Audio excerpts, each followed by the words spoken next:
Daf Samach Beis Amud Aleph will begin Samach Aleph Amud Beis, the Mishnah, the start of the new parak.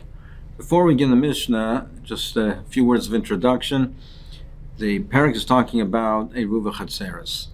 Min HaTorah, one is permitted to carry from a house to a Chatzer. They're both considered a Reshus HaYachid Deraisa. However, the Chachamim answered carrying from a house to a Chatzer unless you make a Ruva Chatzeres, unless you make an Eruv, unless you join together with an Eruv, and we'll discuss later in the parak how that is done.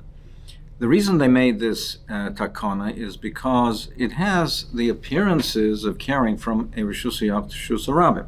A house is a single ownership, and the Chatzer is a common ownership. It's a common area. Houses open into a courtyard, into a Chatzer, and the individual houses, they have the right to use that Chatzer, that common area. So it has an appearance of from a Reshus HaYachid to something which belongs to the public, to Reshus HaRabim. They answer it carrying without an Eruv. The Eruv has to be made from before Shabbos. And if one forgot to join in the Eruv, you cannot make and join in the Eruv on Shabbos itself. What you can do is something that's called Bittul Reshus. You relinquish your rights to the use of the Chatzer, so therefore you're no longer considered to be part of the ownership group, and therefore it doesn't answer on the other people who joined in the Eruv. A Goy, an Akum, cannot join in an Eruv and cannot have and be Mevatel Reshus either. If someone is living in a Chatzer with an Akum, he has to rent from him the rights, his rights in the Chatzer. You need schirus. You need schirus to rent those rights, that he rents his rights to the Chatzer to the Yid, and therefore he is no longer considered to be the owner of the Chatzer, the use of the Chatzer. And in that way, he is able to relinquish his rights, and now the Yidden can join in the Eruv. So the Mishnah is going to discuss the halachas of an Akum, halachas of a tzduki. Zok the Mishnah. Hadarim makum b'chatzer, if one lives with a goy in a chatzer, or a misha in a maid of erev, or someone who doesn't accept the laws of erevs, like a kusi, hare as a oiser alav. It answers the yid from carrying into the chatzer, from the house to the chatzer. Rabbi Eliezer ben Yaakov Aimer lo elamino iser achiu shnei Yisraelim oisrim ze'alse. The Akum does not answer a single yid from the chatzer. If there's only one yid in the chatzer, the Akum, the Goy, will not answer on the Yid. He could carry from the house to the Chatzer. The Goy's presence does not answer on the Yid. It's only if there's two or more Yidden, that's where they have the Takana, and the Akum has to rent out his rights to the Chatzer and the Chatzer to the Yid. There was a Maisa with a Tzduki. Now, as we'll see from the Mishnah, as Rashi explains, that Rabbi Gamliel holds that a tzduki is not like a goy. A tzduki is a yid, and he's a yid that is kaifer b'tarish balpeh, but he has a halacha of a yid. So therefore, the halacha l'gabe Ruva Chatzeres is not like we learned previously in the Reisha. There was a ma'aseh b'tzuki echad shaya dar yaman b'malvin Yerushalayim. He lived with us in Malvin Yerushalayim, and he was mevatel his reshus in the chatzer. So he has a din of a yid, and therefore bittul reshus helps. He was mevatel his reshus in the chatzer v'amar lanu abba. And our father told us, Ma'amru v'yisias kelim l'movoi, take out your kelim, take it into the movoi, take it into the movoi, achlo yoytze v'yasser leichem, before the tzduki carries out his kelim to movoi and answers it to you.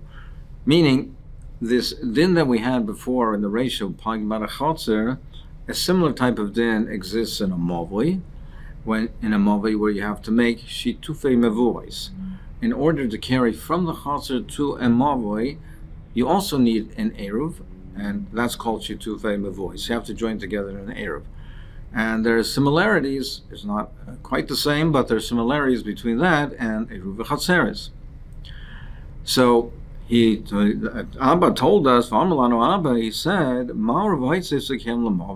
Tzeduki was Mavatal his Rishus in the Mavi, but he said, go use it quickly and take your Kalim out, so therefore then he will not be able to, after that, to take it back, to reclaim his right in it.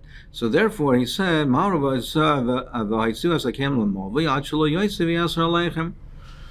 Yehuda said there's a slightly different version of it. He said, do whatever you have to do in the Mavi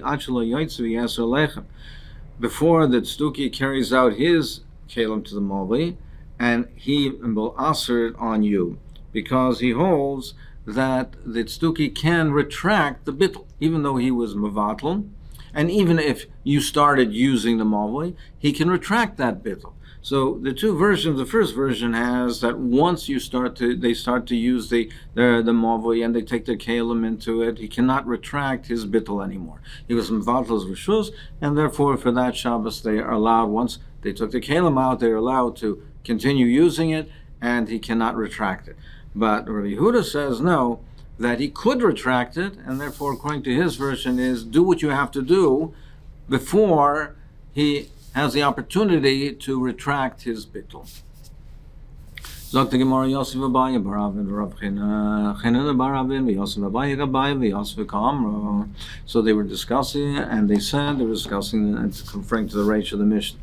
And they said, Bishlama, Rabbi Meir, we understand the Shita of Rabbi Meir, because Kasavar Dir Zaydik Chomish Mei Dir. He holds that the Dira of a Goy is considered a Dira. It's considered a Dira of significance, and he has the rights to the Chotzer, and therefore he will answer the usage on the Yid. And that's why you cannot, the Yid cannot carry into the Chotzer unless there's chiras for Yisaycher, he rents it from the Goy. So v'loishna chad v'loishna trei, and that's why he does not differentiate between one or two. It doesn't matter if one Yid lives there or two Yid lives there. That's Rav Meir says Adari Malkim b'Chatzer. Therefore, Herezo Israel of it answers. So, because he holds the deer of a Goy, he has rights to the Chatzer, and it doesn't matter how many Yidden are living in the Chatzer, he will answer.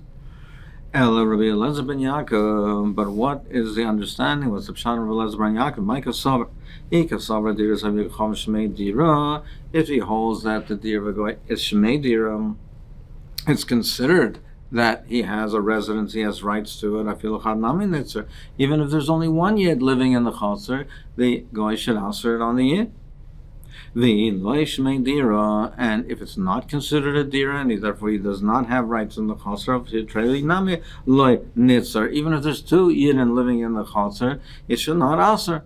So what is this differentiation between one or two? If there's one Yid in the Chotzer or two Yid in the Chotzer, if a Goy has the ability to answer, should be even one, like Rameir says. And if he doesn't have the ability to answer, then even if there's two, it should not answer. You're naming on that Rav Meir holds that Dir Zakim is Shmei Dir, and therefore he answers even if there's only one Yid. Is that so? We learn in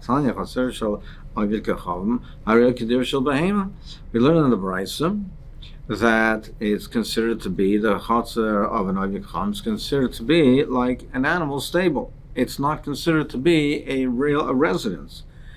Now this is Negea, the halachas. We'll see what the halachas it's Negea. It's Negea that if the guy isn't home on that Shabbos, will he answer it? So it's not considered to be a real residence. It's considered only to be like a Dirshu Behema. So if he's not there, he's not present, he won't answer. But we'll see the particulars of this din. And therefore we see that Rav Meir also he holds that it's not considered a dir. Ella, the Gemara says the Kuli Alma Dir Sakim Loishmei Dir. It's not considered to be a residence, and therefore, essentially, he shouldn't answer. But V'hacha Begzera Shema Yelmad Amemaisav Kamiflagi. Now, really, strictly speaking, it should not answer the Yid from carrying from the house to the chasm, because the Dir of an Akom, we don't treat it to be as a real residence. So it shouldn't answer it. But the Chachamim wanted to deter a Yid from living in a Chotzer, in the same Chotzer as a Goy. because he could learn from his maisim, and to learn from him, he didn't want them to live together. So therefore, they imposed a hardship, a difficulty, and therefore, on Shabbos, you can't carry from the house to the chutzner if a goy is living there. And the goy can't join in the Arab. And a goy cannot be mevatel reshus. You need schirus. And therefore, that's a hardship, because you'll have to rent from the goy. Now, there's a machlokes how to understand the way Rashi explains it. Rashi says, and you'll have to rent from him each Shabbos. So one understanding in Rashi is that many of the Meforshim understand Rashi, and this seems to be the pashtus of Rashi, that the schirus, you have to, not only the goy cannot join in the air, not only can he not mevatel reshus, you have to rent, and the schirus only helps for one Shabbos. Every Shabbos you're going to have to rent anew, you're going to have to rent again. So that's a difficulty, that's a hardship, and that will deter a yid from living in the chutzner with a goy, because we don't want the yid to live with a goy. So they impose this hardship. The Rosh learns, however, and he learns it in Rashi, that it doesn't mean that you have to rent every Shabbos. But in practical terms, the goy can back out, and you'll have to continually rent out the use of the chutzner. You'll have to continually rent it out again and again. Meaning, if the goy is taking maskim to rent it out on a long-term basis, it will help. It works. But practically speaking, likelihood he won't, and you'll have to rent again and again. So these are two ways of understanding it, if the long-term rental really is possible or it's not. But in any event, they impose this hardship to deter the yid from living with a goy. So now, this is the details of this. That's what the machlokes Rameir and Rabbi Eliezer ben Yaakov is. Rabbi Eliezer ben Yaakov savar kevan david chovim chosher akshafin ashvichus domim. Since the guy is chosher, is suspected of being a ritzeach, of being a murderer, so trade the shlich the dayer gazabutz. So therefore, it's not likely that a yid will want to live alone in a chotzer with an akum or with goyim. It's not likely that he will want to do it to live with a Zora in that situation. He will to live within is not likely. Trey, two yidden, okay, if he has a neighbor, another yid, trey the shchichi the dayer gazbo, it's less dangerous. It's a more likely scenario. So on the unlikely scenario that there's a single yid in the chutzner with the akum, it's not likely. Rabbi Eliezer ben Yaakov holds weren't geyser. They weren't good, so therefore the guy doesn't answer it. If there's two or more, that's a more likely scenario, and that's where the geyser. Chad lo yishchicha lo geyser rabban. So it's trade the shchicha the dayer geyser rabban. Two, which is common, they were geyser. Chad lo yishchicha lo geyser rabban. Rameir savar zim in the mikra v'dayer. But Rameir holds that sometimes it will happen that he will do it, even though it's not likely, but sometimes it does happen, and they were geyser, and as the Rashash speaks out, he says, and it's Rameir l'shitolsa, Rameir is chayish l'miyuta, and he's chayish the miyut, even though it's not likely, he is geyser, so that's the machlokes. Everybody holds that essentially the dira of an akum is loishmei dira. It's not really, and he shouldn't ask, it's only gzera shleilam and maisa. Rameir's geyser even on the unlikely scenario, in the unlikely scenario where there's even one yid in the chutzner with the akum, and Rabbi Eliezer ben Yaakov says we're not geyser on the unlikely case, only if there's two or more. V'amarabonan ein erev moil b'mokam akum vein bidul shus moil b'mokam akum ad sheyasker v'akum loy moiger. So as we said before, so the Gemara is explaining that the Chacham said bittul reshus doesn't help, and erev you can't make that. But the only thing you could do is chirus, and chirus, an akum, it's not likely that he'll rent it out, and therefore the yid will move away. My time, why do we say that it's not likely that the akum will rent out his use in the chutzner? So perhaps you'll say because he'll be scared, he'll be worried, and he'll think that the yid will try to permanently take over and acquire his rights to the chutzner. So, well, that is, you could say that he might think that, and that's a chashash, and therefore he won't want to rent it out. If you say that you need a strong rental, if you need a formal rental, so he has to rent on a formal basis, he's going to be afraid that he's going to lose his rights to the chaser, he won't do it. We can understand that. But according to Man Damar, who says you don't need a strong rental, even a weak one, meaning you don't need a formal rental. So what are you going to say? The Itmar, because we learn Rav Chisda Amar Schiras Bria.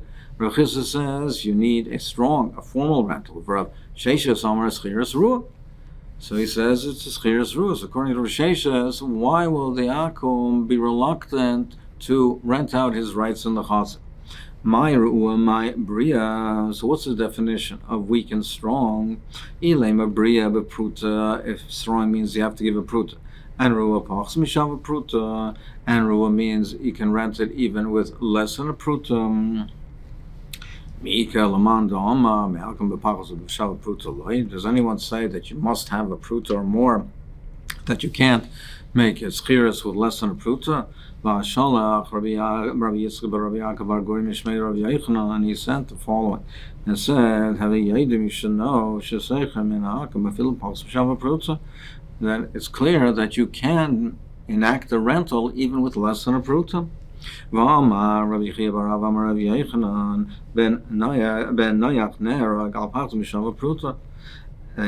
Noach is killed for stealing, even if it's less than a shava pruta. He is killed for stealing, even if it's less than a shava pruta, because for him he's not moichel, and therefore, if he steals, it seems to be a machlokes Rashi and Tzesis, if it's one guy from another guy or a guy from a yid, but as opposed to a yid from stealing, where he's shava pruta, there's a mechila. Ben Nayag is nerag al pals mishava pruta. Because if he steals, so the way Rashi is learning, it's if he steals from another guy, there's no mechila, and therefore it's one of the Sheva Mitzvahs B'nai Noach, and Ben Noach is nerag on violating one of the Sheva Mitzvahs. And there's no din of hashava to return it. The way Rashi understands it, that means that the din of hashava v'heshiv, as a gzela, to return the stolen item, that din applies. That's a yid has that mitzvah. A yid has that chiyuv. But a goy, as we said, Rashi Lishitas is learning that we're talking about an akum stealing from an akum. An akum is steals from an akum. There's no din of hashava, and therefore, even if he returns the stolen object, it's not going to pater him from the chiyuv misa, from being killed. Taisus, as we learned before, as learning the case, is talking that he stole from a yid. And it's leinitin la is because the yid is meichel. The yid is meichel unless in shav pruto. So it's not nitan lishovan. The yid is meichel, but nevertheless the akum is killed for it. Nevertheless, he violated the yisur of stealing, which is one of the zayin mitzvahs b'nei Shav mitzvahs b'nei Noach, and he gets killed for that. And even though the yid is meichel, the way Taisus is learning, he's still chayiv misa. Uncle Panim, what do we see over here? That cannot be the distinction between Bria and Ru'ua, whether it's Pachas or Shavapruta or more than a Shavapruta, because everyone agrees that the Schiras can be done with less than a Shavapruta. Ella, Bria b'maharki v'aburgen. So what does it mean a strong, a formal rental is? One that allows the yid to place in the chatzar benches and chairs. Ru'ua b'loi marki v'aburgen. And a weak one, and not formal one, means he doesn't have the right to fill the chatzar with benches and chairs. Meaning a strong rental means it's really a rental that as Lamaisa allows him to use it in a way that he couldn't have used it before. It allows him to fill it up with benches and chairs, which obviously restricts the right of the akum. A weak one doesn't give him that right. So it doesn't fundamentally change the use of the chatzar. So therefore, if we understand that you need a schiras bria, and it's therefore a strong rental, a formal rental, allows the yid to use the chatzar in a way that he couldn't before, the guy will be reluctant to do that, to relinquish his rights, and will be afraid that he's losing his rights in the chatzar. But if you say that it's a schiras ruah, why would the Akam be reluctant to do it? And why would therefore that encourage the Yid to move away from the Chaser? Because the Goy will not allow the schiras and he won't be allowed to carry in the Chaser. Or says, he will suspect the Yid that this renting the rights of the Chaser, what is this all about? What's going on? He'll think that there's kishuf over here, that there's some witchcraft, and he will stay away from it. He won't want to do it. And he won't allow, even though it's a schiras ruah, but he still be chayshish kshafim. He won't want to do it. And if he won't rent out the use to the Yid and the Chaser, the Yid won't be able to carry from the house to the Chaser, and he'll move away, which is the desired intent.